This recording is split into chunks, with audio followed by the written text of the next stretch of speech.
I'm David Sutherland from Yorkshire Patriots, England overseas. We all know why we're here today, because of all the illegal immigrants and the corrupt government. Now, it doesn't matter what we say or what we do, as long as we get our point across to all these traitors, that matters. And also, I'd like to thank everybody else for turning up today. Thank you very much. So our first speaker is a great man.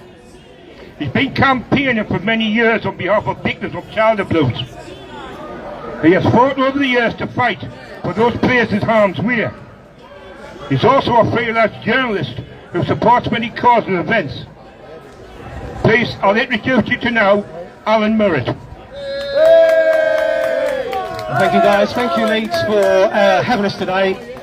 What I'm going to turn around and tell you is about the children's aspect of this.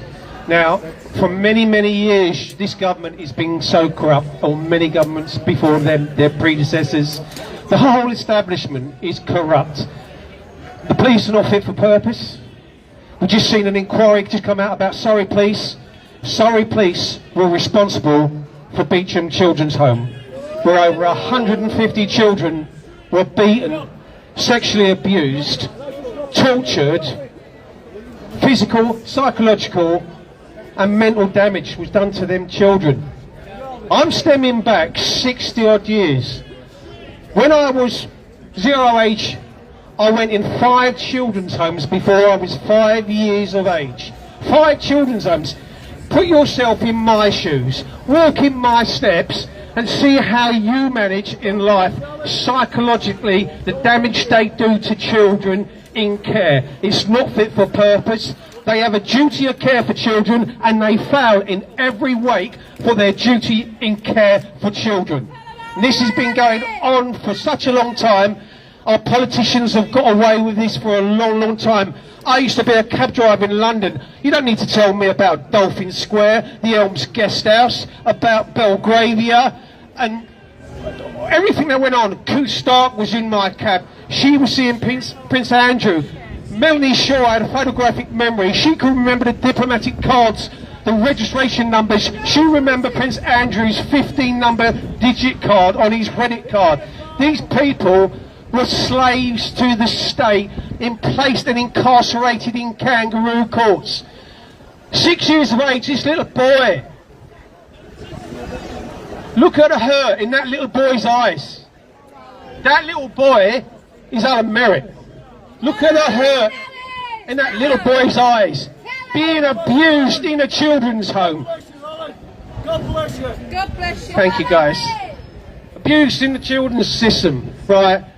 Physically, sexually and mentally. Judge saying to this little boy at 6 years of age, would you like to go to the seaside, sonny boy? Would you like to go to the seaside? This little boy, seaside, seaside. Where's the seaside? Put me in a children's home with 24 cottages in it. All my family were in this children's home. Look at the hurt in my sister's eyes, Margie. Look at the hurt. She looks abused. She's beautiful. Look at these children. Look at these children. Can you see these children abused in what's supposed to have been there to look after them? Margie was so badly affected by this. When she left Beecham, they turned around and put her on a train. And they said to the driver, driver, can she ride up with you? This is a poor, defenceless child. They put her up with the driver who abused her in the cab. This is the state of our children are being raped, and a record number of children are being abused to this day. 1 in every 10 children are abused in this country. It's getting disgraceful, disgusting. Our politicians do nothing about it. It's been that way since day dot. We need our politicians to wake up. Look what's happened with Boris Johnson. Every single one of them are complicit. Every single one. The police that stand here today, they're complicit. They stand next to their colleagues and they see so much, but they do nothing. Operation Brockhurst. They come to a man in his 60s and say to him, can we open the inquiry into Beecham? Somebody's walked in there and said a child was abused. I had 25 years of it. 25 years of it. walking the streets of London, roaming the streets of London, because I had nowhere to go, nowhere to sleep. I was going to soup kitchens at railway stations. I was sofa surfing on beds because I had nowhere to go. I had to sleep in car parks and things like that. I had a horrendous time. In my 30s, I used to wake up with night tremors.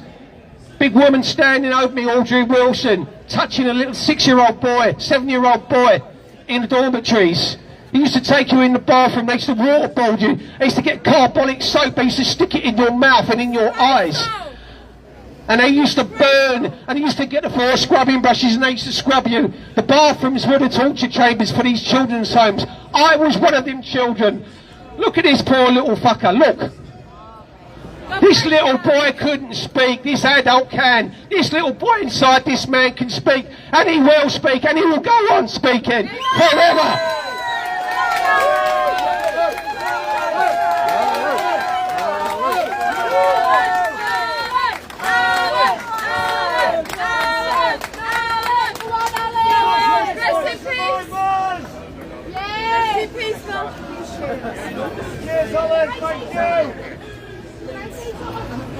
Thank you, Alan. That was a great speech, mate. Thank you very much.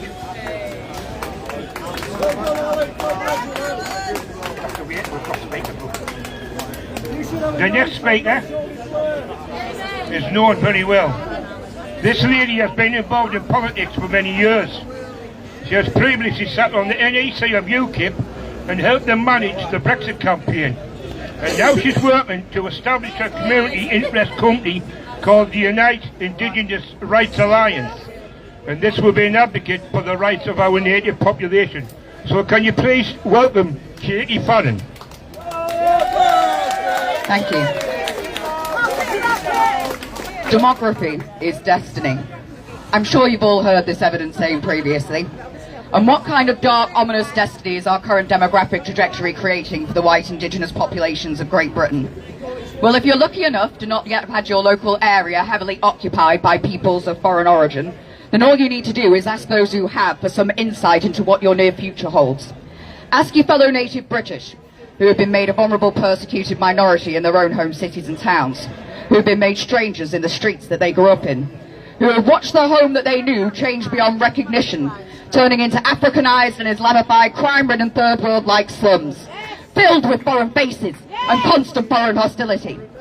They'll tell you how their area became increasingly run down, dilapidated and dangerous the more foreign invasive identity thieves settled in locally. How everything they knew and cherished in their community was systematically destroyed, desecrated and replaced with some abominations by foreigners and traitorous Marxists before their eyes. Until there was little to nothing left locally that represented or catered for the native British community. So much so, when daring to take a walk through these heavily foreign-occupied areas of our homeland, you could be forgiven for thinking you'd somehow been magically transported to Karachi, Lagos or Mogadishu, just with more wealth and better infrastructure, of course. They'll tell you how it's no longer safe to pop to the local shops in the evening due to roaming gangs of feral African-descended youth that would look for any excuse to assault, stab and rob them. How it's no longer safe to walk their dog in the park or go out as a woman alone without being harassed by invasive Muslims, claiming it to be their Sharia zone. How their native white children got bullied, abused by the foreign populations that outnumber them in our schools. How they could no longer let their kids go out anywhere locally alone as foreign gangs of hostile men have been raping, torturing and selling into sexual slavery native white children on an industrial scale. They will tell you how the local anti-white authorities and constabulary have been complicit in these crimes, refusing to intervene or investigate, allowing these foreigners to commit whatever crimes they want against us with impunity.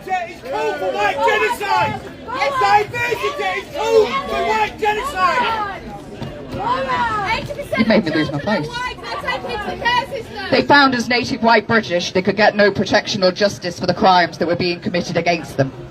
They'll tell you how, as a result, the native British community no longer in effect exists locally, as they've been displaced and replaced after being forced to leave in what has been called white flight. It is in fact the ethnic cleansing of our native white British communities, where they are systematically abused, terrorised, alienated from their environment until they and everything about their existence is removed from what was their home. This is the reality of what they have the audacity to call